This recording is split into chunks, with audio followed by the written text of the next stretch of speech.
cost of capital itu 2-3%. Saya kira kalau di Indonesia itu sulit sekali cari modal seperti itu ya. Enggak juga. Alfamart itu 2,3%. Modal dari mana Pak Alfamart Pak? Dari luar menerbitkan apa? saham. Jadi misalnya Alfamart sekarang ini, kalau dia menerbitkan 10% aja, dia akan dapat duit sekitar 10 triliun, dan investornya itu mintanya hanya 2,3% per tahun. Oke.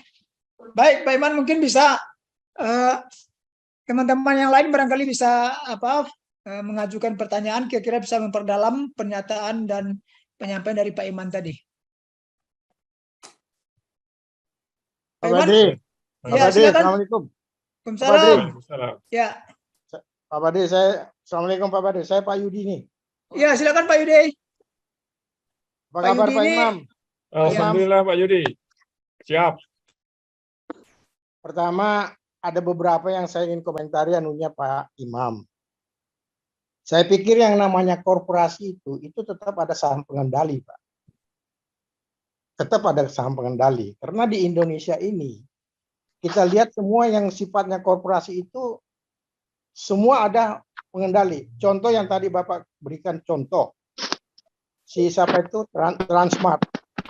Itu walaupun pemegang saham yang lain ingin mengekspansi, tapi kalau Hairil Tanjung bilang jangan dulu, nggak akan diputuskan itu Pak. Demikian juga dengan perusahaan-perusahaan yang lain. Saya kebetulan bisa bicara begini karena saya punya pengalaman di PT Sepatu Bata itu ada 19 tahun. Di PT Sepatu Bata itu Pak, itu kan pemegang sahamnya banyak, mayoritas juga ada, tapi founder juga sebagai majority, sehingga pemegang saham yang lain kalau misalkan ingin sesuatu, dia nggak bisa kalau Mr. Bata bilang oke, kita go ahead. Nah, itu saham pengendali dan dia sebagai founder. Jadi saya pikir memang di Indonesia tidak bisa disamakan dengan Amerika atau negara-negara lain bahwa korporasi itu tidak ada saham pengendali. Kalau di luar negeri iya, karena begitu itu perusahaan sudah masuk ke bursa itu diserahkan sama profesional. Nah di Indonesia itu agak beda Pak.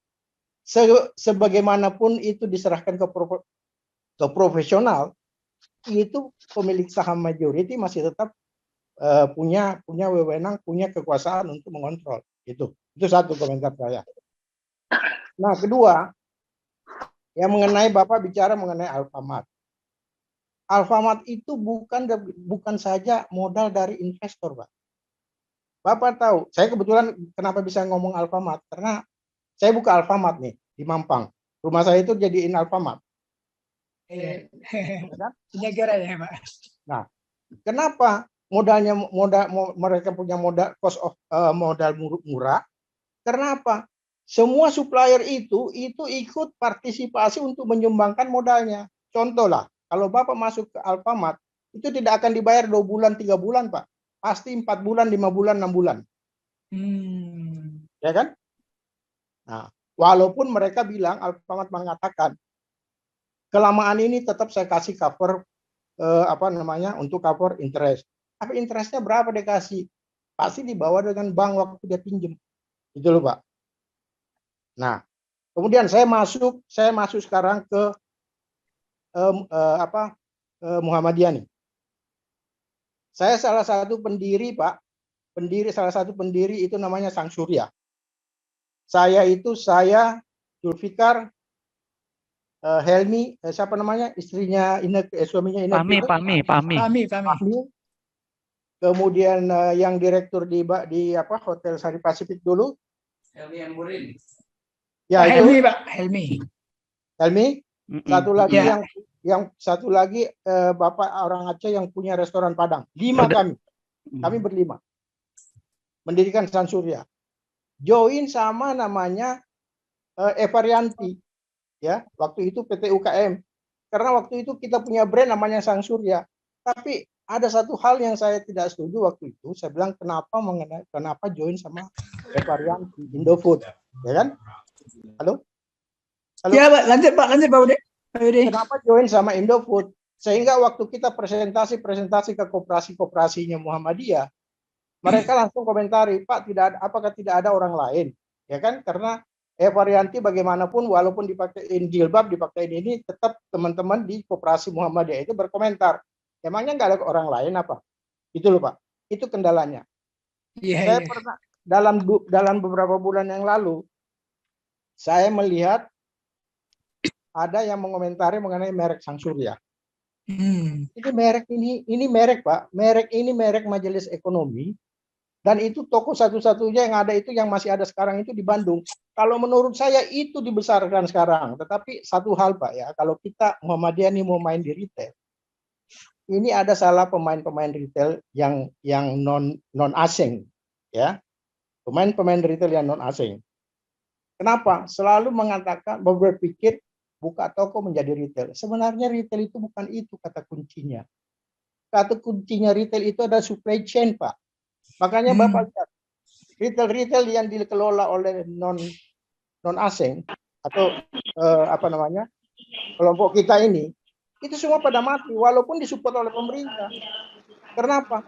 Dia supply chain-nya. Tapi kalau supply chain-nya jalan, itu pabrik-pabrik semua tunduk Pak sama supply chain, sama distributor.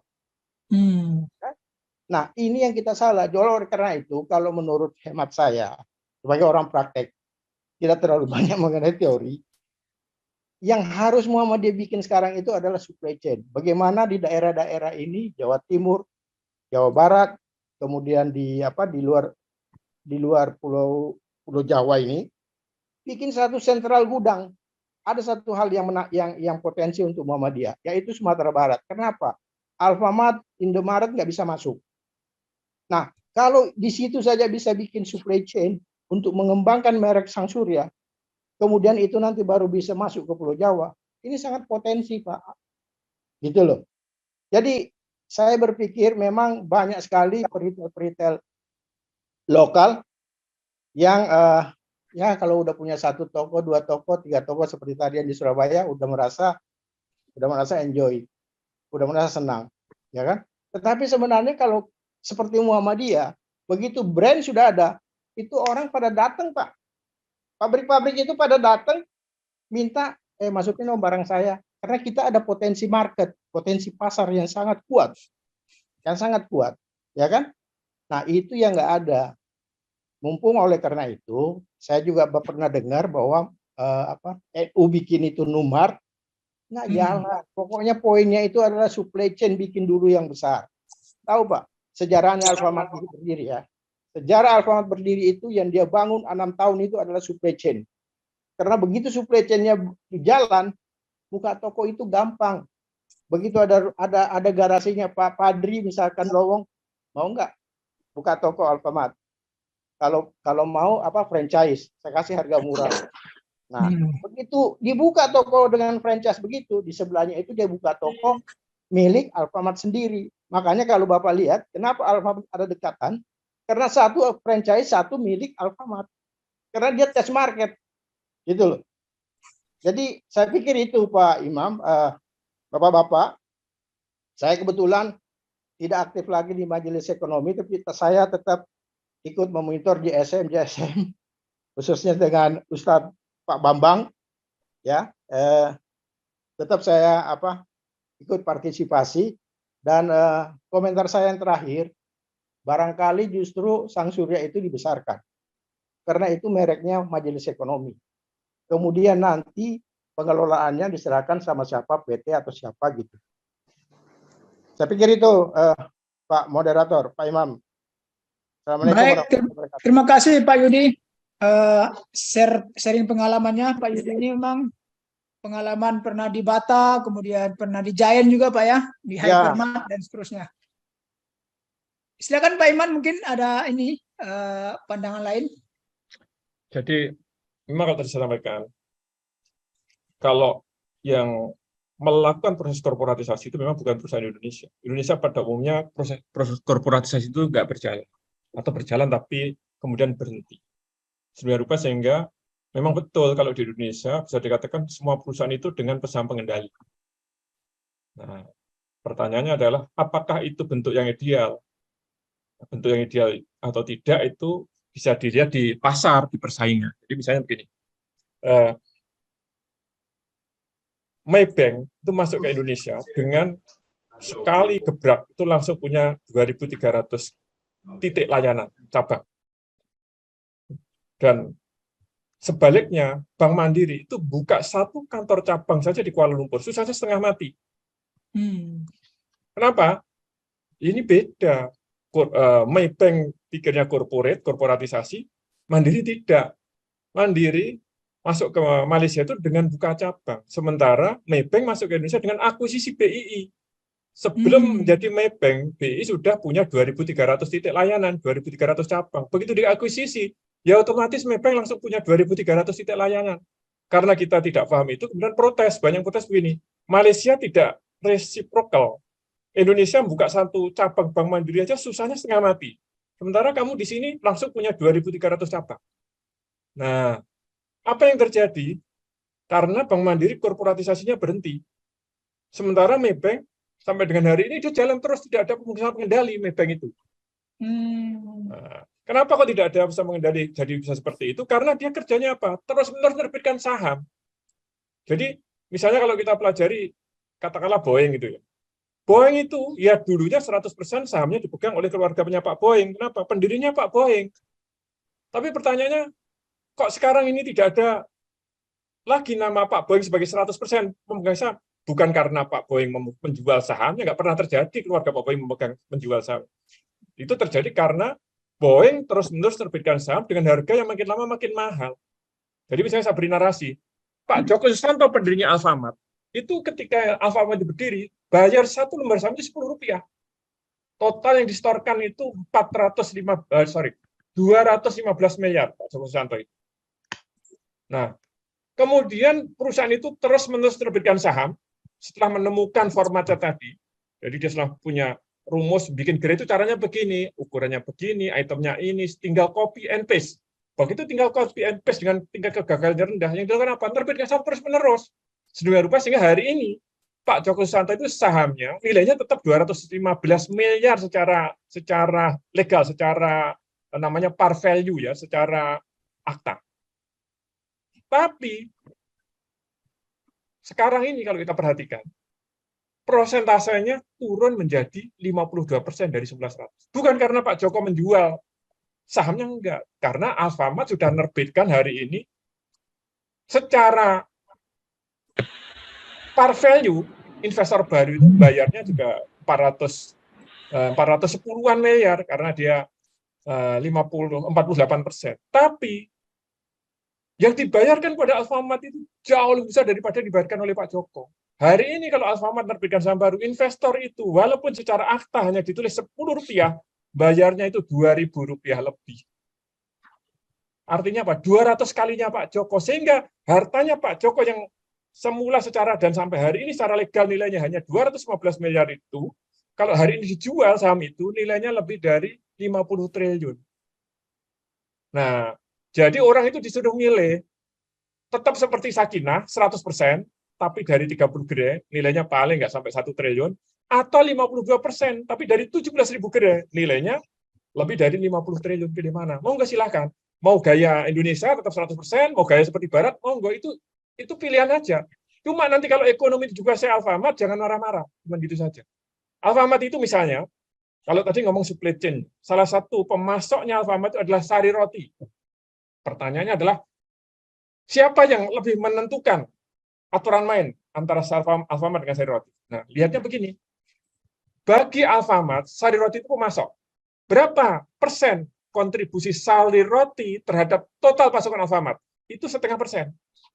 Jadi dari 100% pasokan Alfamart, 0,5% dari sari roti.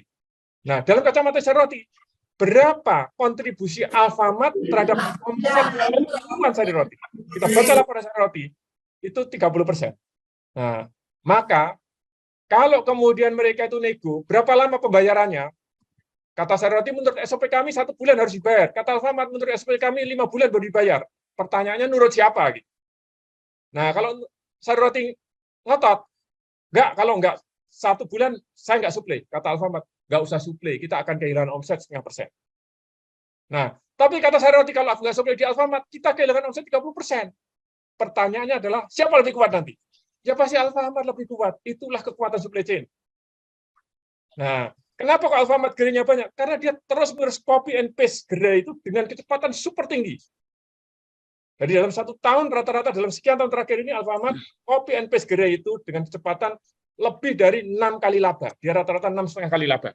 Nah, sementara kalau kayak Sakinah itu, paling kalau labanya 100 dalam 1 tahun, yang dipakai untuk bikin gerai baru, bisa 60 aja udah bagus. Karena apa? Diambil sebagai dividen. Nah, sementara Alfamart labanya 100, bikin gerai barunya 1.400. Pertanyaannya, apakah Alfamart berarti tidak pernah ngambil dividen? Ambil juga. Tapi datangkan investor baru. Nah, itu yang membedakan mereka dengan kita, yang membedakan Barat dengan kita. Akhirnya apa? Perusahaan-perusahaan kita seperti katakan Pak Yudi tadi, selalu ada pengusaha pengendali. Nah, ada pengusaha pengendali itu, sebenarnya itu penyakit. Kalau kita baca dan baca manajemen. Kenapa? Kalau ada pengusaha pengendali, direktur itu hanya boneka.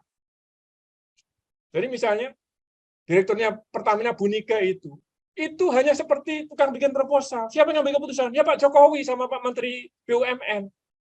Jadi Bunika itu hanya ide aja, usulkan Pak Menteri BUMN, setuju, baru dieksekusi. Itu bukan direktur sesungguhnya. Bukan direktur sesungguhnya.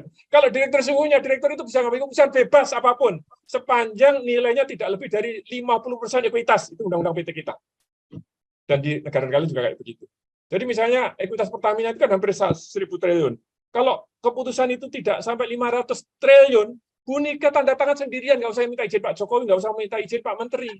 Tapi karena itu ada pengusaha menteri, nggak berlaku itu. Karen dulu ngambil keputusan 500 miliar aja dimasukkan penjara. Untung kasasi dan dia menang. Dan ngambil keputusan 500 miliar, katanya tidak mengikuti SOP. Direktur kok mengikuti SOP. SOP yang bikin direktur menurut undang-undang. Direktur itu pemegang kekuasaan tertinggi. SOP itu delegasi direktur pada anak buahnya. Lah kok direktur kok disalahkan karena nggak mengikuti SOP? Itu mindset perorangan ya begitu. Nah, maka kalau kita kupas lebih lanjut, wah itu menarik sekali kenapa kita seperti itu. Kemudian Alfamart bukan saja modal investor. Ya, kita bisa lihat di laporan keuangan. Jadi dari 17.000 gerai Alfamart itu modalnya Pak Joko sebagai pendiri itu 215 miliar. Sedikit aja. Terus misalnya, oh ada waralaba. Waralaba di Alfamart itu kecil, hanya 3.000 gerai dari 17.000 gerai. Nah, kemudian ada pemasok, betul. Jadi utangnya Alfamart itu kira-kira 4 kali ekuitas. Utang terbesarnya adalah dari pemasok. Kenapa kok dia bisa memaksa pemasok untuk dibayarnya lama? Yaitu tadi, semua pemasok itu kontribusinya kepada Alfamart kecil. Jadi kalau di Barat, sebuah perusahaan itu mengendalikan supply chain itu dengan membesarkan diri. Makanya kayak Starbucks itu tidak pernah terpikir untuk bikin pabrik kopi, walaupun dia itu kebutuhan kopinya itu sekian ratus ton. Kenapa? Karena bagi Starbucks, seluruh supplier kopi itu kontribusinya kecil-kecil, paling 0,5%, 1%, begitu, sehingga semua nurut pada SOP-nya Starbucks. Kalau nggak nurut, nggak boleh jualan. Nah, itulah powerful-nya yang namanya korporatisasi. Begitu, udah Petri. Oke.